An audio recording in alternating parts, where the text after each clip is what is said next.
In this episode of the bonus round, we take a look at the industry and the publishers who put out the game. We're joined by Michael Pachter, Jessica Chobot, and Kyle Bossman to discuss what the big publishers need to do to improve their game, and how Kickstarter might not be the answer. You can't make the game you want and fund yourself. Like, that's what we learned, is like, you can't. We take on the industry as the bonus round starts right now.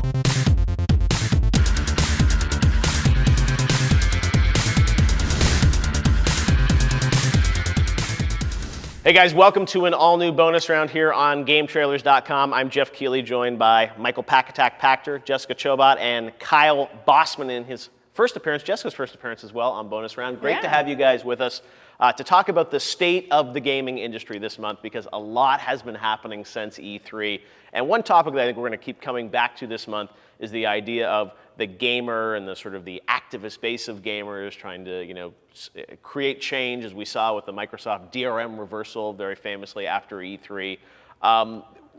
Let's talk about that specifically and what happened there. And I think we've seen this increasingly with things like, Mass Effect, with gamers sort of being frustrated with the ending, and then EA made a change. Same thing happened to some degree with Microsoft and the DRM. What was your takeaway from that, Michael? I mean, what did gamers really force the industry to make a change? I can't believe I'm here with two virgins. It's good to know. Well, to the show. That's what I meant. Get your mind out of the gutter. That's what I meant. I think that the difference, yes, I think gamers forced a change in DRM. And I think the difference between this outburst and most of the other ones that we've seen, it happens about once a month. Gamers find something that pisses them off. Other outbursts happen after the fact. Obviously, you can't complain until you know the bad news. Right. Well, you can't complain about the ending to Mass Effect 3 until you finish the game. Right. So they already bought the game, and they played it, and they started whining, and I'm actually disappointed in BioWare for coming up with an alternate ending. Right. And I don't think anybody was really satisfied with the alternate either. They were just happy that they were listened to. Yeah. But with DRM, people were complaining before the fact. Yeah. So they heard about it, and they said, I'm not buying the Xbox One. And Microsoft said, ooh, that's tangible. We got a problem. Yeah, we're not going to, if we sell 100,000 fewer and we make $1,000, per box lifetime, then we lose $100 million. Oh my God, that's really meaningful. We better fix this. I think that, your question is the right one. I mean, they responded to gamers. I think the sad thing is that they really thought they knew better, and they didn't ask anybody first. Well, because Don Matrick said to me, we did consumer testing and focus groups and things like that, and conceivably some people thought this was the right solution. But Jessica, I mean, we saw all gamers unanimously sort of said, like, we don't understand the benefits of this. And part of it, I think, was a communication thing as well, because I think some of the ideas they're talking about, like your games being digitally available across different devices and things like that, I mean, that's interesting to me. But what's broken with the way things work now?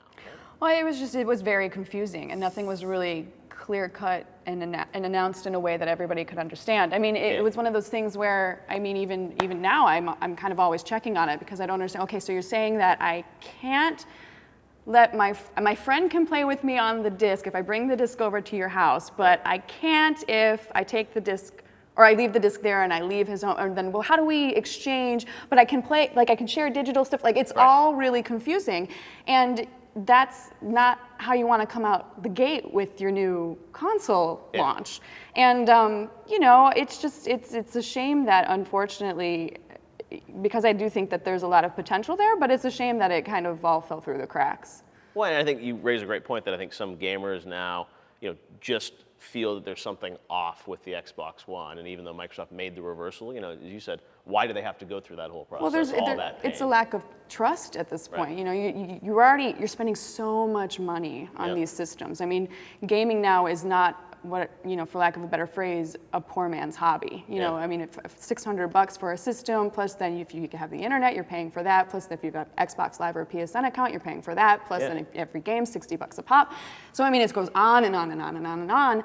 And so you're feeling, kind of like you're up against the man as a consumer, and that trust level is very tenuous. And when something like this gets announced, when it's such a big deal and it's so confusing and you feel like, the wool's being pulled over your eyes, why would you buy that system? And especially when you've got Sony out there saying, hey, we're your best friend. We've Yeah, got I mean, that everything lined viral up for video you. they had Yeah. about share, like, here's how Well, you share it. I mean, that was just. So Sony obviously had an opportunity there. They exploited it, and now become sort of the gamer's best friend. You can trust us, Michael. A lot of people online, I think, wondered, hey, was Don Matrick, did he leave Xbox because of this DRM fiasco?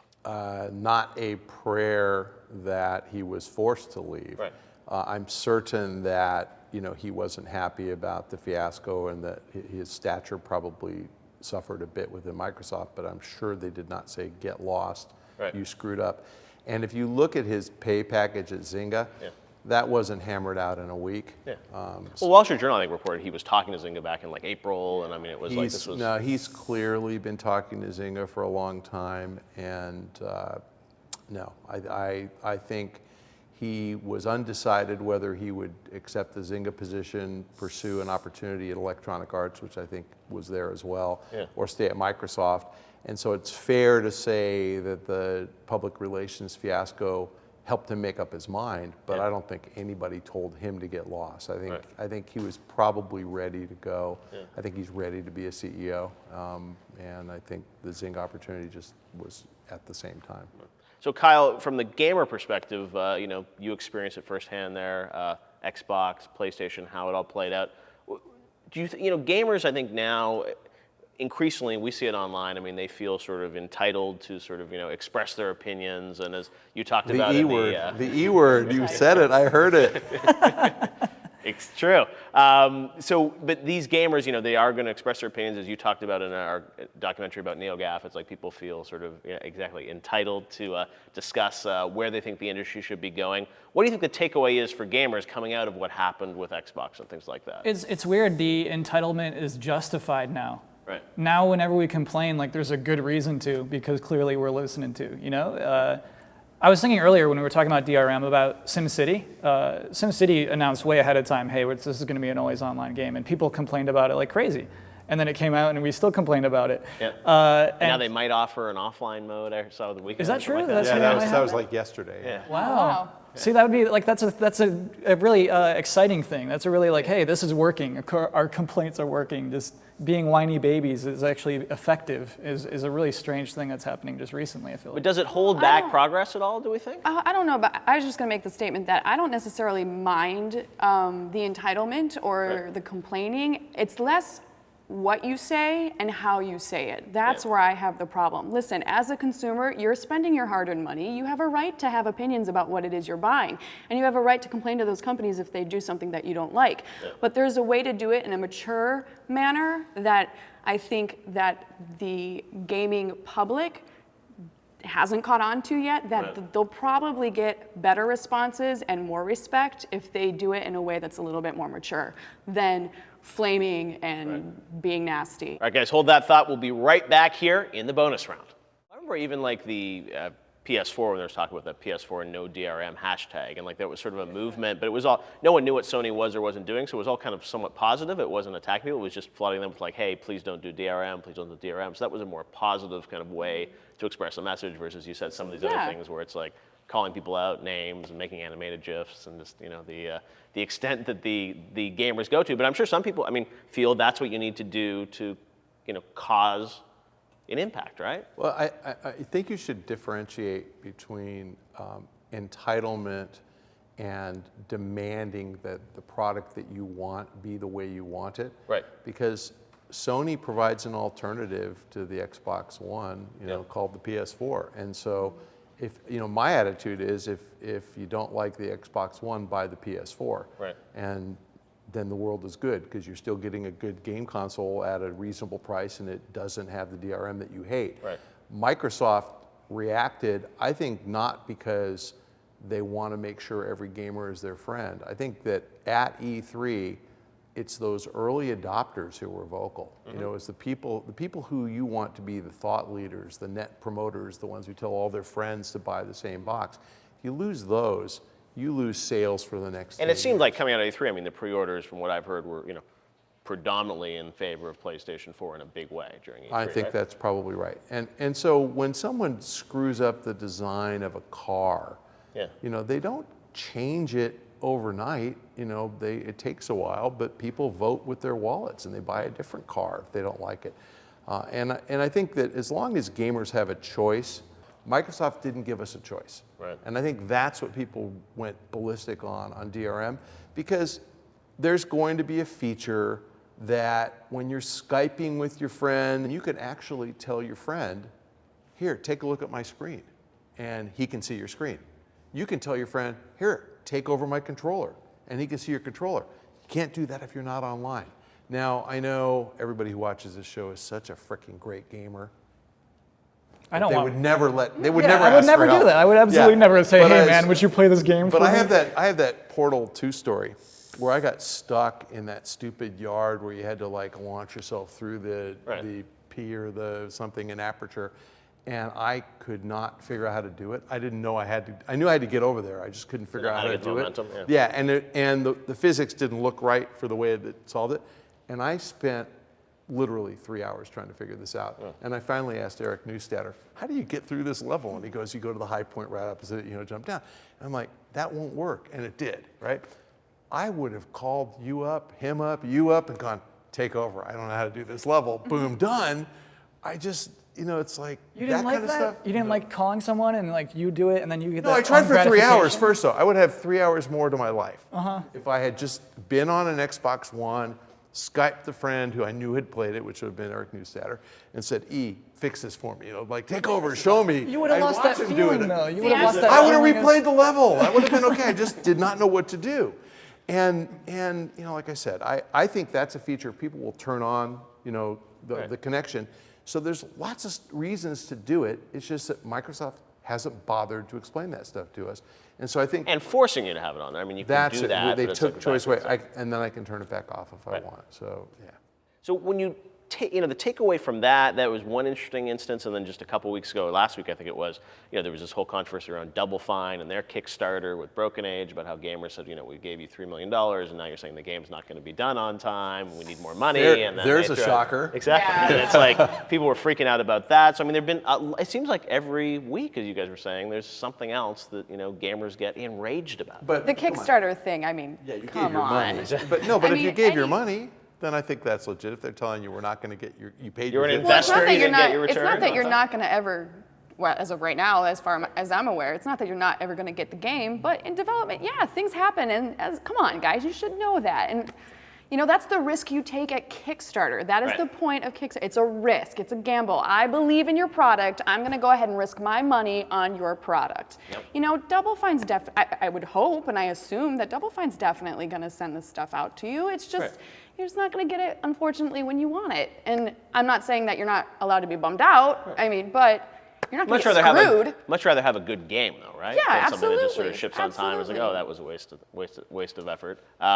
Cal, what was your take from your perspective? I think that kind of speaks to this whole idea of like with Kickstarter, we don't need publishers. We can fund ourselves. And it's like you can't make the game you want and fund yourself. Like that's what we learned is like you can't. You do need these other sources of funding. Like, That's an interesting point because you have these companies trying to raise a certain amount of money that they think the game's going to cost. But as you know, with publishers often, there's a milestone and they have to, hey, we got to kick an extra $5 million in to finish this game. It's going to take longer. And Kickstarter's not set up that way.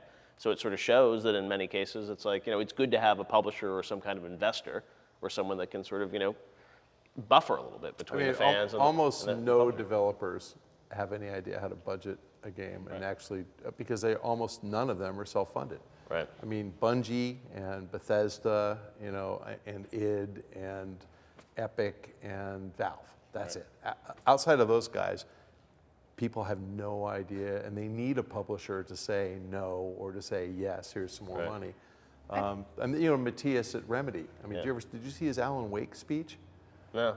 6 years in development, Right. and he showed us the PERT chart. This is how he goes. Here's how a 3-year game becomes a 6-year game. Right.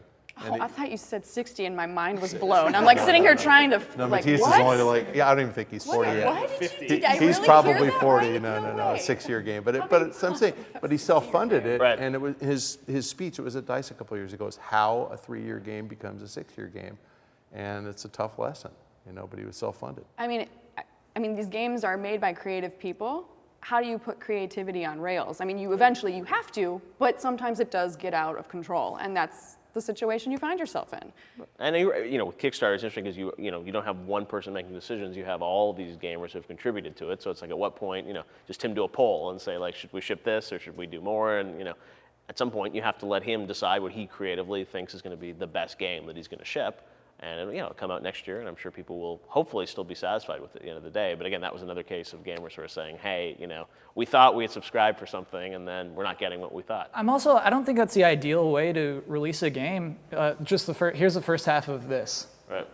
Like a movie. Like, here's the first half of our movie. The second half will be coming when we have enough money to spend. Well, TV Well, it's shows. a trilogy. TV shows go out like Or that. Walking Dead, you could say, was like that. Like, it started with an episode, and if it wasn't successful, there Well, probably a lot of wouldn't have been any movies, other ones. Lord of the Rings. But this was a game designed to be this whole game. Right. Right? Like, But I'm saying a TV series comes out weekly, and shows like 24, they never had more than 6 episodes because they changed the plot based on the audience reaction. Basically, I think he's telling you you're wrong. You're right. No, they had one. In fact, I I'm remember saying- one season, 24, they had a woman who was head of, what was the name of that organization? CTA, yeah. Yeah, there was a woman head, and they killed her off in like the 7th week because people hated her. So she was gone, and they She could replaced react. her. and to the like audience Family and Matters, like Steve Urkel was a hit, and he was originally like that was just a bit character, Steve Urkel, and they're like, this guy's, we got to keep him on I every was trying to episode. think who you reminded me of. That's it. Urkel. Right there. Urkel. But is you're worried, Kyle, that you'd be playing through the game and then it would like stop and then you'd be like, oh, I have to wait 6 months now to play the rest of it? Yeah, and also just you're perceiving this as a half-finished game. You're not perceiving it Well, as but I don't think it's not like, the whole thing is half finished. It's just sort of, it's half the story, but it's completed to a certain quality level, right? It's not like they're putting out a beta or something and saying, hey, then you have to come Like back. you end and on a play the certain rest. beat that Yeah. carries you through until the next part. It's of the designed story. that way, right? I mean, I think they're still calling it some like kind of unfinished, right? It's Early like access or Steam something, early yeah. access, right? Like it's Right. not what everyone had wanted. It's not like what There you everyone. It's not ideal, It's not the. Hence, we're talking about entitled gamers whining about stuff. It's not what they exactly. wanted. All right, when we come back, we're going to talk about another issue gamers have these days, and that's with the media. That's coming up next week right here in the bonus round.